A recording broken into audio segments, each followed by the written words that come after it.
Welcome back to another episode of Quintessential Mark Radio, the New Age Recovery Chronicles, as I will be time-stamping this particular recording at January 1st, 2022. And the purpose of this recording, this broadcast, is to relay what I am doing today on the 1st, which is taking a break and heading out to Prescott, Arizona. Which is northern Arizona, about, I'd say about 2 hours away from Phoenix, heading north. And I just wanted to get away, and also give myself the opportunity to reminisce and review the past year. I would have to say from just the previous broadcast, from the first 6 episodes, I had covered what was actually going on in my head from the past, I'd have to say 8 months, and I say 8 months because on April, the very first week of April during Passover of 2021, I was saved. Okay. And if you would like to call it born again, well, yes, I was born again. I asked God to reveal himself to me in truth and in knowing. And what was revealed to me for the most part was that, this New Age deception must be exposed, and it is the lie. And when I was producing New Age podcast just under a year ago, I didn't feel right about it. Okay, and I don't want to get into too much detail as to what that is all about, because I did cover that from a previous broadcast, and from that alone, I decided to shut it down. And so here we are. From April to now, the 1st of January, I had sold my house. I had sold everything. I essentially dropped all of these broadcasts, these New Age podcasts that I was producing. And since then, I have been writing prolifically within my blog at www.walkawayfromthenewage.com. And I got to tell you, ever since then, from April of that first week, I have just been writing prolifically, religiously about biblical scripture and the revelations that have been provided to me as far as it relates to exposing the New Age deception. And so I headed out to Prescott, Arizona, just to get away and to experience how it all began for me. In many ways, it's kind of like the origin story of how this shift had occurred. When I flew out to Arizona earlier last year, the intention was to purchase a piece of property in northern Arizona, and it was on top of a mountain and 2 acres, and my intention was to build a tiny house, a tiny home. And I got to tell you, from atop that mountain, it is so very clear, maybe because of the minimal amount of lighting from the city below, and it just exposed the skies, and then how the beauty of the desert seems to emanate during the night skies. And so I purchased the property, okay, and from amidst purchasing that property during that weekend, I did head out to Prescott, which is about an hour or so away from this property, and I managed to befriend this couple who were also transplants from Boston from many, many years. I would have to say 30 years from past years, 30 some odd years.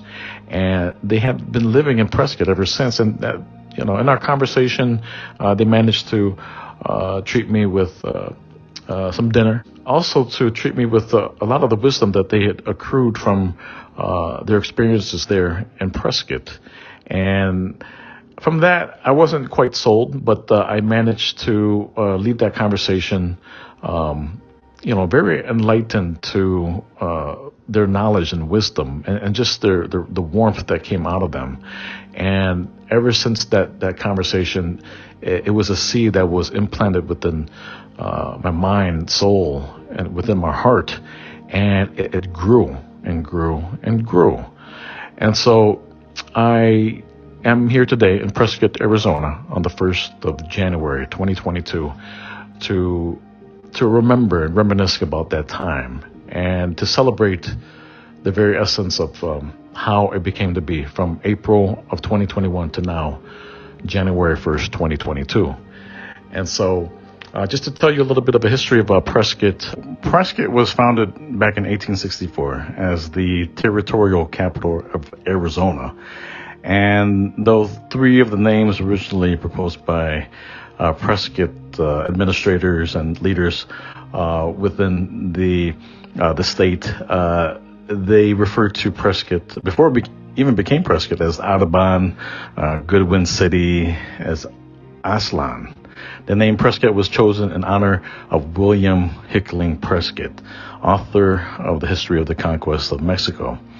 Now, the Arizona Miner reported that the name was accepted because Prescott was a good citizen, a true patriot with industry, perseverance, under difficulty. And this is the origin story of this very city in northern Arizona.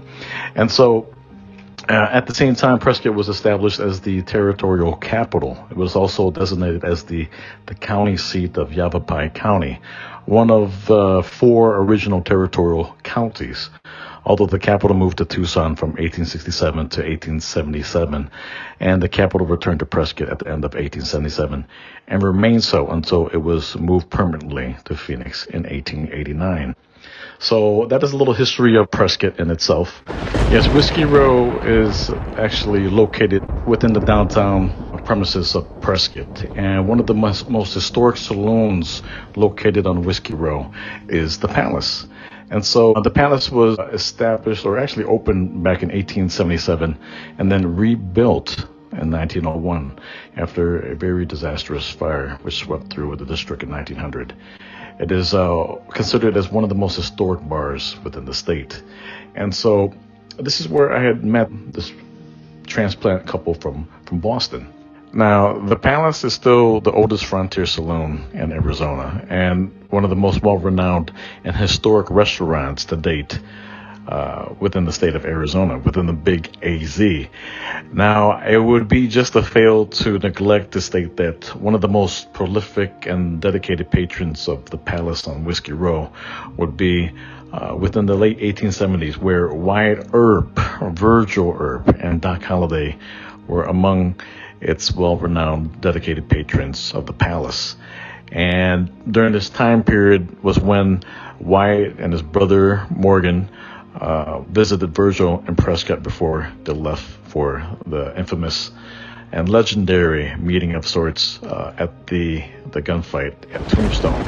And where then Doc Holliday, who was during this period before the gunfight at the OK Corral, was when Doc Holliday was on a winning streak on Whiskey Row at the Palace, where he won over $10,000 just playing poker. And this is when he joined the Earps 8 months later at the gunfight at the OK Corral at Tombstone. And from this, from the movie itself, I believe it was during the mid 1990s, and the movie Tombstone was where we found out what actually happened at that gunfight at the OK Corral. And so with Prescott, that was the original place where I wanted to land a job in one of the hospital systems up there. And I applied on several positions, and I also had gotten rejected from several positions after several interviews that I had landed, but wasn't successful in actually landing an actual job. No job offers were handed out, but there was a suggestion from one of my friends to kind of make a shift into the location of where I would like, or for which I would desire to land a job. And so he made a suggestion to Phoenix, Arizona. I had found a job, online in southern Arizona in Phoenix. I applied for it. I was offered an interview. And after the interview, I was offered the job position in Phoenix. And that was around the arena of July, August of last year. And now I am here today in the big AZ in Phoenix in the West Valley. And I have got to say, I am so grateful to God. I am so grateful to the many people who have helped me to transition here. Once more, thankful to my wonderful parents. And The message that was brought to me as I prayed for not only for the network here at R3 TV with our Christian broadcasting, news broadcasting network, but there was also a message to me from God, okay, in the form of knowing, in which I had to change Quantum Mindfulness Radio 2.0, this podcast, this talk show, to a new name, a new rebrand, to rebrand that former talk show into a new higher level of being, but this time around honored by the blood of Christ. And I was led to change or rebrand the former talk show from Quantum Mindfulness Radio 2.0 to Quintessential Mark Radio 2.0, the New Age Recovery Chronicles. And so it is actually fitting, to tell you the truth, really, really fitting, because again, just like how I wasn't too comfortable with producing these podcasts from the previous brand for R3 TV, the same held true for my current broadcast, my current talk show with its previous name, its previous brand with Quantum Mindfulness Radio 2.0. It still held too much of that new age feel and energy to it. And so why not completely detach from the hook, from the demonic realms of which has plagued many people throughout the world in mass populations, from the millions to billions. And what better way to do so, to detach from that hook, than to change the name outright, but to still have the flavor of the rebrand of QMR 2.0. And that's when I was given the gift to change the name from Quantum Mindfulness Radio 2.0 to Quintessential Mark Radio 2.0. And essentially, in many ways, it's freeing for the most part. It just feels right. It feels as if, or it is blessed by the blood of Christ. And so, with that said, I thank you so much, dear listeners, for following me and for supporting our network. Please, by all means, please help support our YouTube channel, our new YouTube channel with R3 TV. And I did establish a domain name, a new domain name for our YouTube channel. And you can find us at www.realrevolutionradiotv.com. If you would like to chime into our official website for the network at R3 TV, you can chime into that at www.r3television.com. Once more, that's www.r3television.com. And if you would like to chime into my previous archived podcast episodes to this new rebrand, well, you can log on to that at www.qmr20.com. And for those of you who would like to chime into my own mind to figure out what is happening within my own mindset, well, you can do so by chiming into my new blog at www.walkawayfromthenewage.com. And with that said, thank you so much, dear listeners, for tuning in. We'll see you next time on QMR 2.0. God bless.